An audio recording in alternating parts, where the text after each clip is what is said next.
여러분 안녕하십니까? 이충건 방송의 이충건입니다. 오늘은 주식의 분산 투자와 리스크 관리는 어떻게 해야 하는가라는 내용을 가지고 말씀을 드리겠습니다.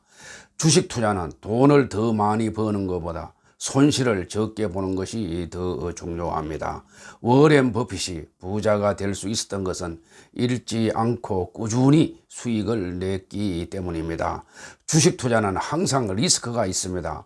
아무리 완벽한 분석을 하고 주가 상승을 기대할지라도 하락에 대한 리스크는 항상 존재합니다. 그래서 아무리 좋은 종목을 찾았다 하더라도 갑자기 하락한 경우도 많이 있습니다. 또 세력들이 주가를 올릴 마음이 없어서 올라가지 않을 수도 있습니다. 주식시장에서 손실을 입지 않는 방법이라고 하는 것은 곧 리스크를 관리한다는 뜻입니다. 리스크 관리란 위험 관리라고도 하는데 금융시장이 직면하고 있는 수많은 위험들을 최소화하는 것을 의미합니다. 금융시장에서의 위험에는 시장의 불확실성과 자연재해, 사고, 시장 위험, 신용 위험, 금융기관 운영 위험, 경제적 충격 등 무수히 많습니다. 주식 투자에서 리스크를 관리하는 방법은 여러 가지가 있습니다. 그 중에서 가장 대표적인 방법이 분산 투자입니다. 분산 투자는 투자금을 균등하게 분할하여 여러 종목에 분산하는 투자금 분산 방법, 종목의 업종과 테마를 분산하여 투자하는 방법, 매수하는 시기를 분산하고 매수하는 수량도 분산하는 방법 등 여러 가지가 있습니다. 일반적으로 이렇게 분산 투자하면 손해를 적게 보고 수익률이 높아집니다. 포트폴리오 기법 중에서 유명한 격언이 있습니다. 그것은 계란은 한 바구니에 담지 말라는 것입니다. 그럼 주식의 분산 투자와 리스크 관리는 어떻게 해야 할까요? 첫째, 상관관계가 낮은 업종과 테마에 분산 투자해야 합니다. 왜냐하면 같은 테마나 업종에 묶인 종목은 주가가 거의 비슷하게 움직이기 때문입니다. 일례로 전자업종이 호황일 때는 대부분의 전자업종이 상승하지만은 불황일 때는 대부분 하락하게 됩니다. 따라서 분산 투자를 생각한다면 자신이 속한 종목이 어느 업종이나 테마에 속하는지 살펴보아야 합니다. 업종은 상관계수가 낮은 다른 업종으로 분산해야 합니다. 그러면 같은 업종 내에서는 어떻게 해야 할까요? 그것은 업종 내에 선도주 몇 개에 투자하는 것이 좋습니다. 결국 업종별로 분산하되 선도주 몇 개를 선정한 뒤 분산 투자하는 것이 좋습니다. 일례로 들어보면은 제약바이오의 셀트리온과 삼성바이오로직스가 있고 전기차 배터리와 2차 전지의 삼성 SDI와 LG화학 등이 있습니다. 이렇게 업종을 구분하면 됩니다. 이런 업종과 테마는 네이버 주식창이나 각 증권회사 홈페이지에서 업종별로 구분하고 있으니 그것을 참고하길 바랍니다. 업종을 크게 분류해서 본다면 반도체 관련주, 전기차와 2차 전지, 제약바이오, 신재생 에너지, 자율주행차, 남북경업주, 스마트 팩토리, 스마트 헬스케어, 금융주, 화장품, 로봇 관련주, 게임, 엔터테인 등등 여러 업종으로 구분됩니다. 물론 이 중에서 또 성장 가능성이 높은 업종은 4차 산업혁명 관련주가 성장 가능성이 높다고 생각됩니다. 둘째, 종목은 몇 개 종목으로 해야 할까요? 일반적으로 개인 투자자가 관리할 수 있는 적절한 보유 종목의 수는 10개에서 30개 종목이라고 합니다. 그 이상을 넘으면 자기가 보유한 주식이 무엇인지 헷갈리게 되고 관리하기가 어렵게 됩니다. 그러나 초보의 투자자들은 이보다 적은 3개에서 5개 정도에 국한하여 시작하다가 어느 정도 기업이 파악되고 자신이 있으면 점차적으로 증가시키는 것이 좋습니다.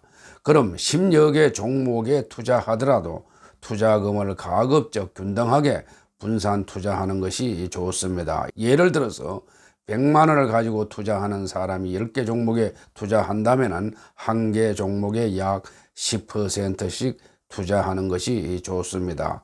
물론 어떤 경우에는 A라는 종목이 올라갈 것이 확실하다면 다른 것을 줄이고 A 종목에 더 투자할 수도 있지만은 가급적 이 원칙을 지켜서 분산하는 것이 좋습니다. 또 투자 종목이 A, B, C, D라고 하면은 4가지 종목의 중요도가 차이가 난다면 4, 3, 2, 1 비중으로 투자해도 될 것입니다. 아무튼 종목의 개수는 투자자의 능력과 상황에 따라 맞게 정하면 됩니다. 능력이 향상되고 투자 방식이 바뀐다면 그에 맞게 보유 종목 개수도 조정하면 됩니다. 셋째, 투자를 하면서 욕심과 시간을 관리하는 것도 필요합니다. 사실 이 부분이 상당히 어렵습니다. 어느 종목이 좋아 보인다고 해서 조금씩 한 종목에 몰빵하다가 손해보는 경우도 있습니다. 몰빵 투자를 할 바에는 차라리 삼성전자의 모든 투자금을 몰빵 투입하고 장기적으로 오랜 시간을 기다리는 편이 나을 수도 있습니다. 그래서 저는 욕심을 관리하는 방법으로 매도하고 나서는 다른 종목을 바로 사지 않고 일정 기간 기다리다가 목표대 가격이 오면은 서서히 매수하는 전략을 취합니다. 또 자신의 투자금을 지금 당장 모두 매수할 필요는 없습니다. 조금 더 느긋한 마음을 가지고 정말 확실한 투자 종목이 발견되었을 때 조금씩 분산 투자하는 것이 좋습니다. 주식 투자를 하다 보면 좋아 보이는 종목이 꽤 오랜 기간 발견되지 않을 때도 있습니다. 이것은 전체 시장이 좋지 않다는 증거이므로 투자를 잠시 쉬는 것이 더 좋습니다. 떨어지는 칼날을 맨손으로 잡을 필요는 없습니다. 넷째, 분산 투자 방법으로 대형주와 소형주, 코스피와 코스닥 어디에 투자하는 것이 좋을까라고 묻는 분들이 많이 있습니다. 이 경우는 투자자 성향에 따라 다른데 저 같은 경우에는 코스피나 코스닥 시장에서 대형 우량주와 시가총액 상위 종목 중심으로 투자합니다. 그렇게 하면은 하락이 되더라도 다른 소형주에 비해 회복되는 속도가 빠릅니다. 수익은 적게 날 수도 있지만 일반적으로 손해는 적게 봅니다. 저는 개인적으로 코스닥보다는 코스피 시장 종목을 선호하는 편인데 일반적으로 코스피 시장 종목보다 코스닥 종목의 변동성이 더 큽니다. 코스피 시장이든 코스닥 시장이든 시가총액이 높은 종목, 해당 업종의 주도 업종에 투자하는 것이 좋습니다. 이런 종목은 크게 하락하다가도 회복되는 속도가 빠릅니다. 주식시장 추세를 어느 정도 분석할 수 있는 사람은 대형 우량주 중에서도 변동성이 큰 것이 수익을 내기가 더 좋습니다. 다섯째, 손절매는 반드시 해야 합니다.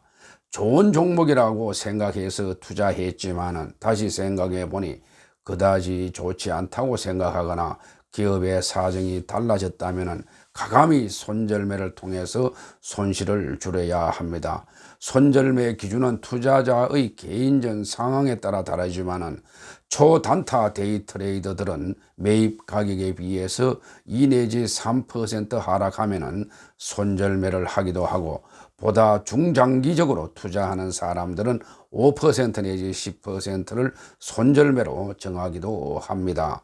손절매 기준에 대한 정확한 답은 없으므로 투자자 스스로 정해야 합니다. 일단 손절매 기준을 정했으면 무조건 기계적으로 지켜야 합니다. 높은 수익률을 기록하며 정권왕이라는 별명을 얻었던 미국의 월스트리트 투자자 제럴드 로버는 손실 규모를 줄이기 위해서 손절 한계를 마이너스 10%로 정하고 매수 가격보다 떨어질 때는 물론이고 이익이 날 때 고점 대비 10% 하락하면 무조건 주식을 매도하는 마이너스 10%의 손절매 한계를 반드시 지켰다고 합니다.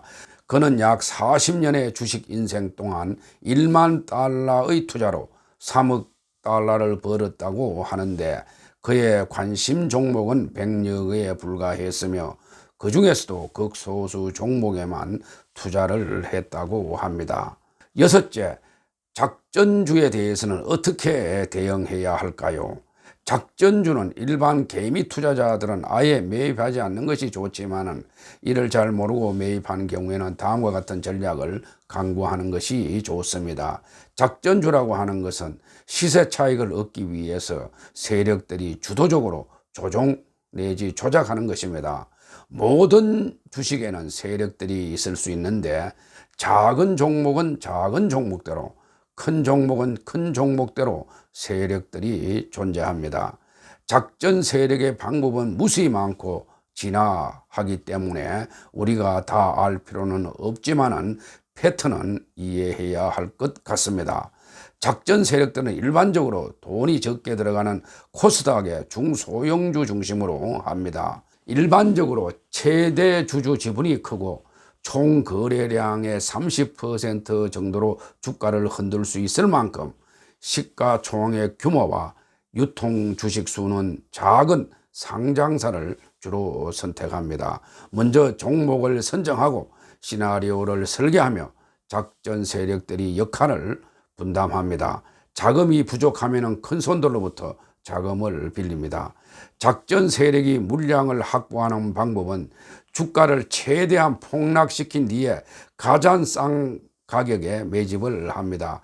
주가를 폭락시키는 방법은 악재 위주의 마케팅과 차트 작업 등 모든 수단을 동원하여 악재들을 기자들에게 고의로 알려줍니다. 그리고 주가가 충분히 떨어졌다고 판단되면 본격적으로 매집하기 시작합니다. 매집이 끝나면 가격과 물량을 담합하여 자기들끼리 사고 팔며 주가를 끌어올립니다. 동시에 허위 공시와 호재성 뉴스 등을 고의적으로 유포하면서 작전주의 환상을 개미 투자자들에게 심어줍니다. 어느 정도 상당 수준 상승했다고 판단되면 일제히 팔고 나와서 수익을 실현하는 경우입니다. 이때 개미들은 상투에 들어가서 큰 피해를 보게 됩니다. 일반적으로 작전주들은 고점을 찍었다가 1, 2년 정도 행보하는 종목들이 많습니다. 작전주는 하락폭이 크고 다시 상승하려면 상당 기간 기다려야 합니다. 그러나 성장주는 일정 기간 조정 후에도 다시 곧 상승하게 됩니다. 그래서 개인 투자자들은 우량 가치주에 집중해야 합니다. 개인들은 부단히 연구하여 세력이 매수할 때 함께 매수하고 세력이 매도할 때를 미리 알아내어 사전에 매도를 해야 합니다. 그것이 개인 투자자들이 주식시장에서 큰 수익을 얻을 수 있는 방법입니다. 개미 투자자들은 세력주에 대해서 어떻게 대응해야 할까요? 이 경우는 작전 세력과 같이 저점에서 매수한 다음에 자기 목표대 수익이 실현되면 빠져나오든가 아니면 고점을 찍고 처음 5% 내지 10% 정도 하락하면 반드시 팔고 나와야 합니다. 이 방송을 시청하는 모든 분들은 분산 투자와 리스크 관리를 효율적으로 하여 성공 투자하시기를 기원합니다. 제 방송이 도움이 되셨으면 동영상 아래 붉은색으로 표시된 구독 버튼을 눌러주시기 바랍니다. 더 좋은 방송으로 보답하겠습니다. 대단히 감사합니다.